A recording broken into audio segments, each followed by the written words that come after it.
Part 1, Part 2, Part 3, and Part 4. Now look at Part 1. Part 1. You will hear two faculty directors talking about which person in their university to promote. First, you have some time to look at questions 1 to 5.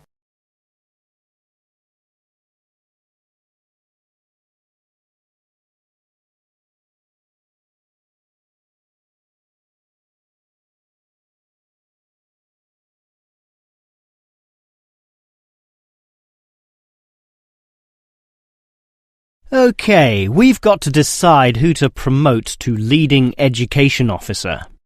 Someone from the arts faculty, I suppose. Well, it can be from any faculty, since the position requires more general skills. Handling personnel, settling disputes and motivating them to focus on the task. It was the last position which involved computer knowledge, not this one. Surely computer knowledge would help. So too would knowledge in the arts. Sure, it would help, but the key criterion is being able to direct the staff appropriately. So it doesn't matter then from which faculty we select our candidates? Not really, but I've already looked at those from computing and rejected them all. Why? They're all too new, lacking in sufficient experience, whereas these ones from the business faculty are long-timers, so we'll take someone from there. I suppose you're right. The arts faculty doesn't present much in the way of suitable candidates either. But we'll still have to train the person, teach the ropes, as they say, and he or she will have to expect to do overtime as needed. Of course, it can get so busy that if we were open on the weekend, they'd have to work then as well. Just as well we're a Monday to Friday university, right? Right. But are you sure these people will actually want the job? The salary isn't such an improvement on their current ones. I know, but there are benefits. You get overtime rates, a nice place to put your car, as well as additional petrol money if you drive for company purposes, which they'll probably be required to do. But those benefits are quite limited, especially given all the work and responsibility involved. People often don't like that. They prefer the creative freedom of less senior teaching positions. Yeah, I know. But these candidates should realise that if they do this job well, there'll be more promotions down the line. You know how everyone likes having their own office, right? Sure. Well, that would come after a few years, if they're prepared to work hard and grow with the university. Yes, that should attract these people. Before you hear the rest of the conversation, you have some time to look at questions 6 to 10.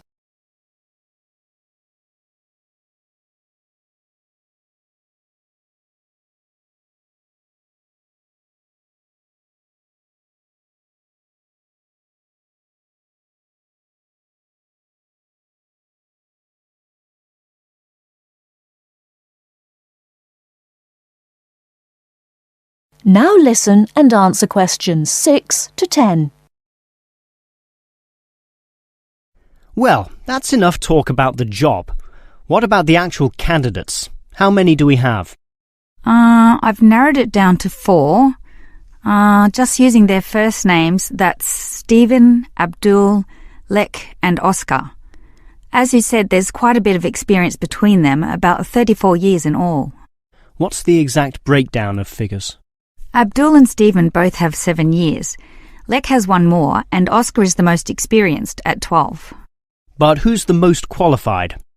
Stephen and Abdul have an MBA.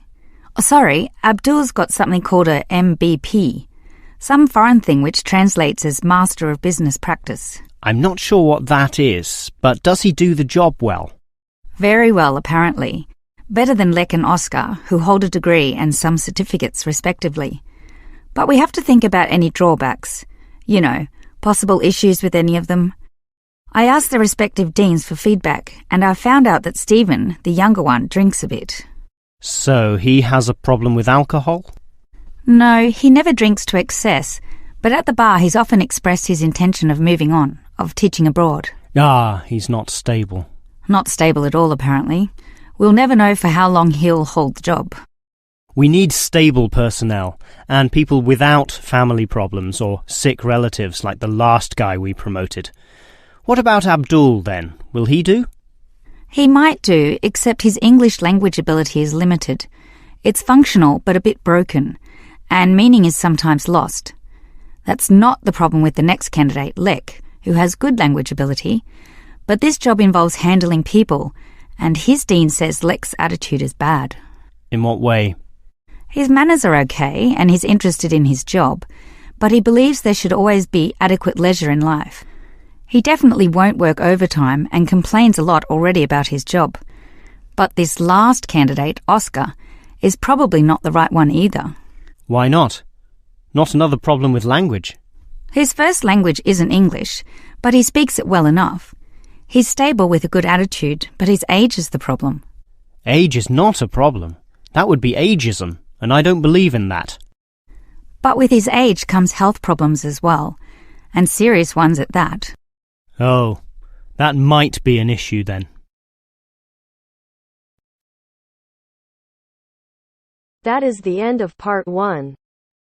You now have half a minute to check your answers.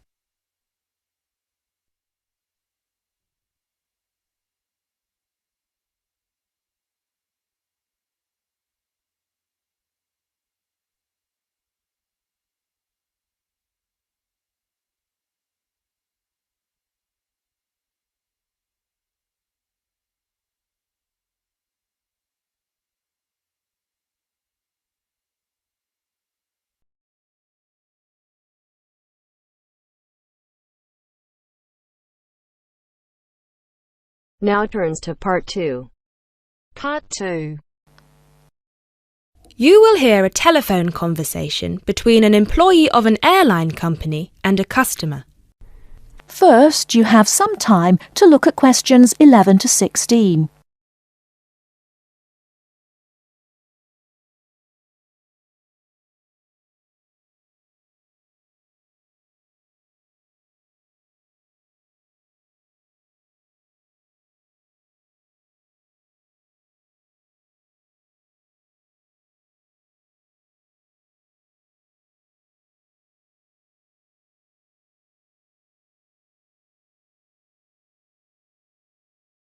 Now, listen carefully and answer questions 11 to 16.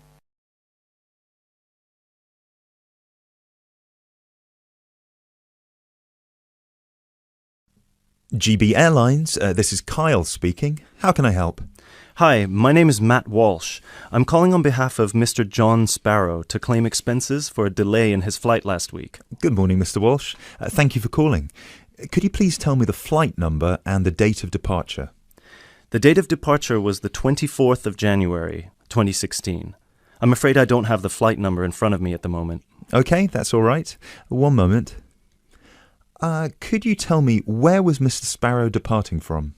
He was departing from Athens. Is that Athens, Greece or Athens, Georgia? Athens, Greece. Right. And what was the destination? It was Heathrow, London. Right. We've got 2 flights from Athens to London Heathrow on the 24th of January 2016. Was it the 3:25 p.m. flight or the 9:45 p.m.? It was the later one, 9:45. Okay, so the flight number is GB1011. Right, okay. Okay, yes. I can see that Mr. Sparrow's flight was cancelled and he was booked on the next flight on the 25th of January at 3:25 p.m. Is that correct? Yes, that is correct. According to our system, one of my colleagues spoke with Mr. Sparrow on the phone on the 24th to inform him of the cancellation and offered to book a hotel for him for the night, but Mr. Sparrow preferred to book one himself. Yes, because he didn't want to stay near the airport, as the next flight was in the afternoon. Yes, of course. Could you tell me which hotel he stayed at?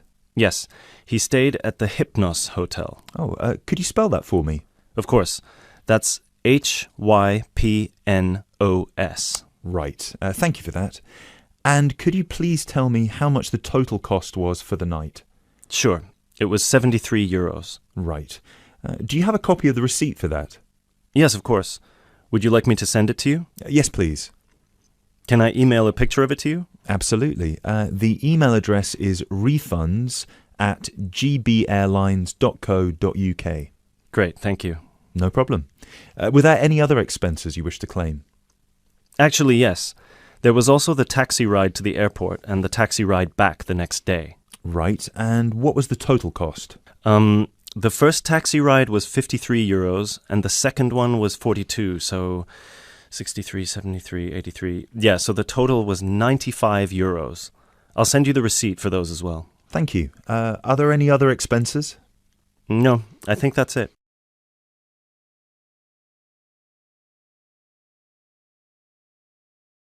Before you hear the rest of the talk, you have some time to look at questions 17 to 20.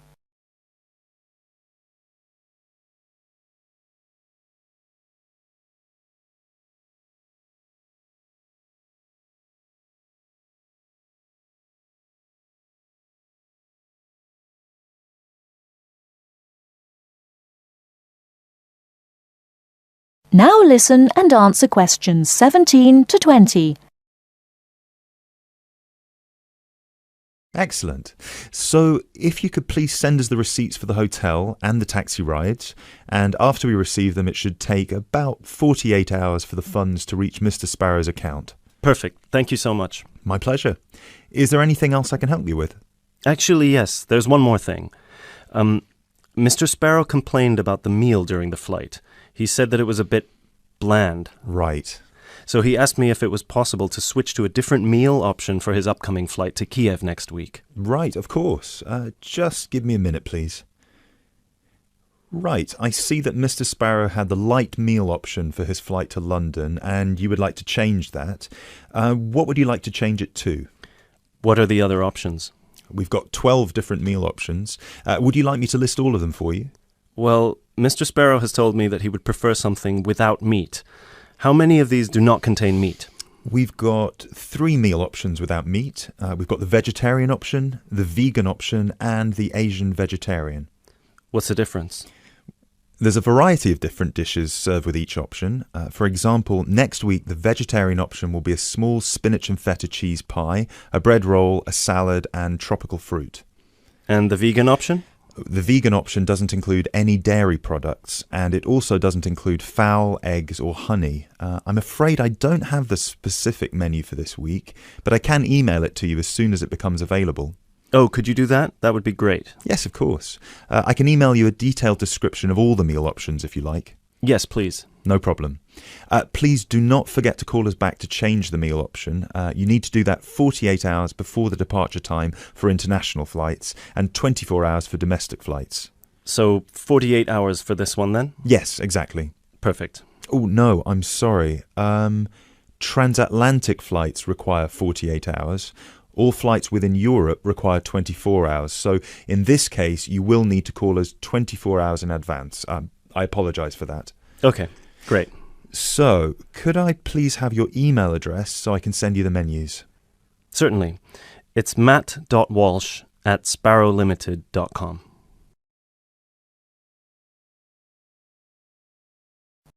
That is the end of part 2. You now have half a minute to check your answers.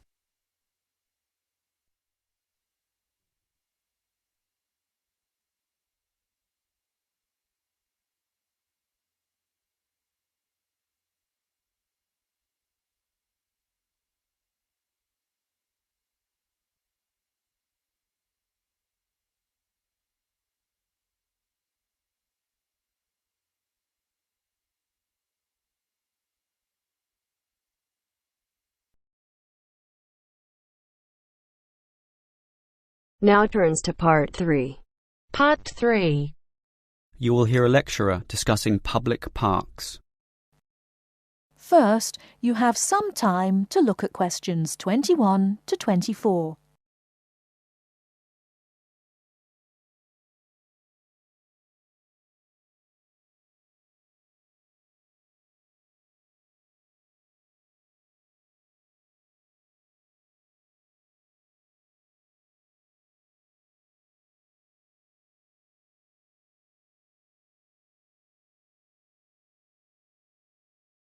Now, listen carefully and answer questions 21 to 24. Most of us are familiar with a local park. We spend time there, play there, and have some of our best memories in these places. But what is a park? Basically, it can be defined as a natural, or at least semi-natural, piece of land, planted with a variety of trees, bushes and flowers, protected and reserved for the enjoyment of all citizens. There are usually regulations about the sorts of behaviour that can take place within, and sometimes there are facilities such as children's playgrounds or fields for ball games and other sorts of activities. For this reason, if there is grass, it is kept short, and this also discourages the breeding of insect pests. A well-maintained park actually needs a lot of people to look after it, and more so if the park showcases special plants, flowers or trees, in which case it is called a botanic garden. In complete contrast, if the park is big and remote enough, it is sometimes designated as a wilderness park, to be left completely alone and untouched, protected from all development in order to allow wild species, both plant and animal, to live undisturbed. But it is the urban park, the sort of park that most people are familiar with, that I want to talk about now. These preserve natural landscapes for the pleasure of the urban population, most commonly just for passive recreation. In other words, allowing people just to observe the trees and lie in the grass, and such passive recreation is certainly needed. Before you hear the rest of the talk, you have some time to look at questions 25 to 30.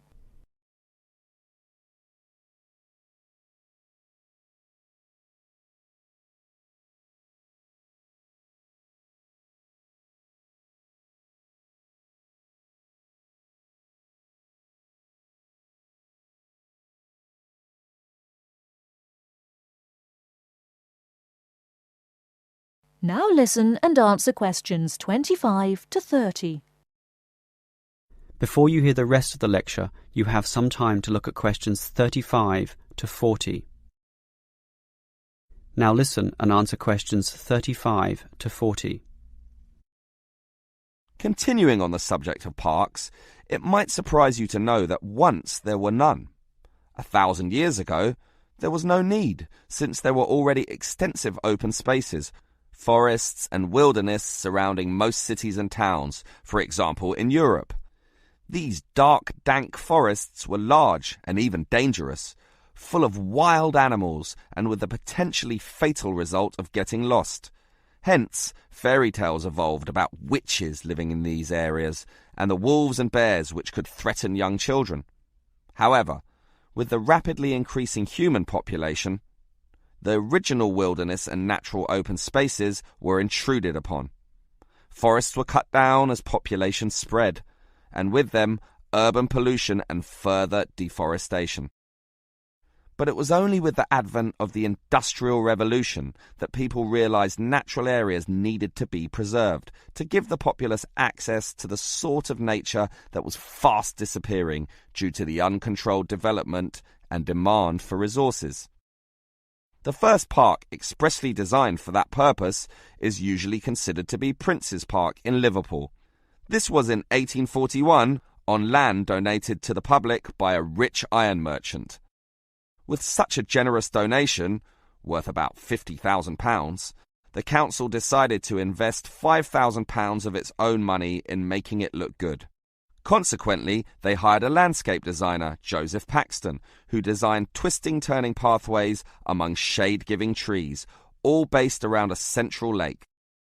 In many ways, it became the prototype for all later large parks, including the famous Central Park in New York. But if we were to pick the park that most people are familiar with, it would be the much smaller neighborhood park. These can be tiny, but by being in the midst of extensive development and dense populations, they are increasingly seen as a refuge where one can get a glimpse of true nature. Many psychologists now maintain that this glimpse is necessary, for ultimately, as a species, we have an innate affinity for nature, and the concrete urban zoo clashes with our inner being. This has seen the rejuvenation of many urban parks that were once left to decay, for example in New York or London, and indeed some cities such as Melbourne are known all over the world for their abundance of carefully maintained parks, including a world-famous botanic garden. That is the end of part 3. You now have half a minute to check your answers.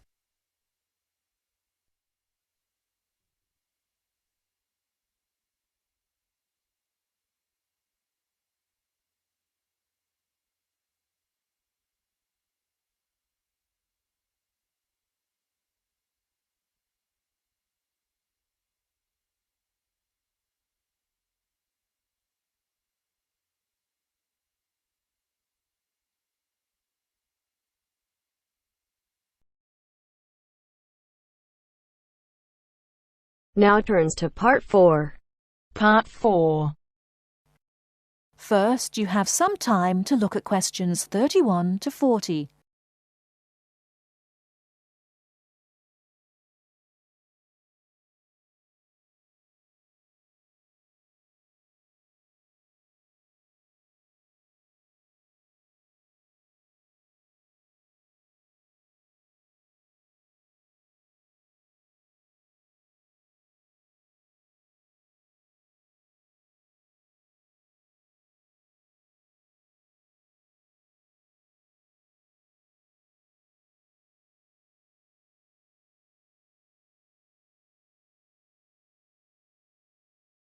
Now, listen carefully and answer questions 31 to 40. Last week, we looked at some of the features of modern houses, and today we're going to turn the clock back and look at traditional house design. I've chosen to start with Samoa, which is part of a group of Polynesian islands in the South Pacific Sea, because the influence of culture and weather on house design is quite clear there. So let's have a look at, first of all, at the overall design of a traditional Samoan house. Now, these days, houses in Samoa have become more modern and are usually rectangular. But traditional designs were round, or sometimes they were oval in shape. Here's a picture. This traditional style is still used, often for guest houses or meeting houses, and most Samoan villages have at least one of these buildings. As you can see, there are no walls, so the air circulates freely around the house. Samoa is a place that experiences high temperatures, but the open design of the house also reflects the openness of Samoan society. If the occupants want shelter, there are several blinds made of coconut leaves that can be lowered during rainy or windy weather. Or indeed, the blinds can also be pulled down if people want some privacy. The foundations of the house, that's the part beneath the floor, are raised slightly. In the past, the height was linked to the importance of the occupants, which we'll talk about another time. However, the floor of the house was usually covered with river stones. Today, we have a range of methods for balancing the temperature inside a building, but the stones on the floor of a Samoan home are ideal for cooling the building on hot days. Now, let's have a close look at the roof. This, as you can see in the picture, is dome-shaped and traditionally thatched or covered with leaves from the sugarcane. That's an established crop in Samoa. This was a job for the women, and it involved twisting the leaves and then fastening them with a thin strip of coconut leaf before fixing them to the roof in several layers. Now, the shape of the roof is important. You can see that the sides are quite steep, and that's done so that the rain falls straight to the ground without moisture going through the leaves and causing leaks or dampness inside the house. Then you'll notice how high the top of the roof is. This is a way of allowing heat to rise on sunny days and go through the thatching, thereby cooling the house. So, how does the house stay upright? Well, There are a number of evenly spaced posts inside. They encircle the interior of the building and go up to the roof and support the beams there. They're also buried, usually about 1.5 meters in the ground to keep them firm. These posts are produced using local timber from the surrounding forests. They're cut by men from the family or village, and the number varies depending on the size and importance of the house. Now, these posts were a very significant part of Samoan culture and did much more than hold up the roof. When there were meetings, people sat with their back to certain posts, depending on their status in society. So there were posts for chiefs, according to their status, and posts for speakers, and so on. And ordinary people sat around the side on mats. The last area I want to look at today is the attachment of the beams and posts, what you call fixing the construction. Traditionally, no nails or screws were used anywhere in such a building. Instead, coconut fibres were braided into rope to fix the beams and posts together. The old people of the village usually made and plaited the rope. This was a lengthy process. An ordinary house used about 40,000 feet of this rope. And as you can see in this picture, the rope was pulled very tightly and wound round the beams and posts in a complex pattern. And in fact, the process of tying it to the beams so that it was tight and strong enough to keep them together is one of the great architectural achievements of Polynesia. That is the end of part 4. You now have half a minute to check your answers.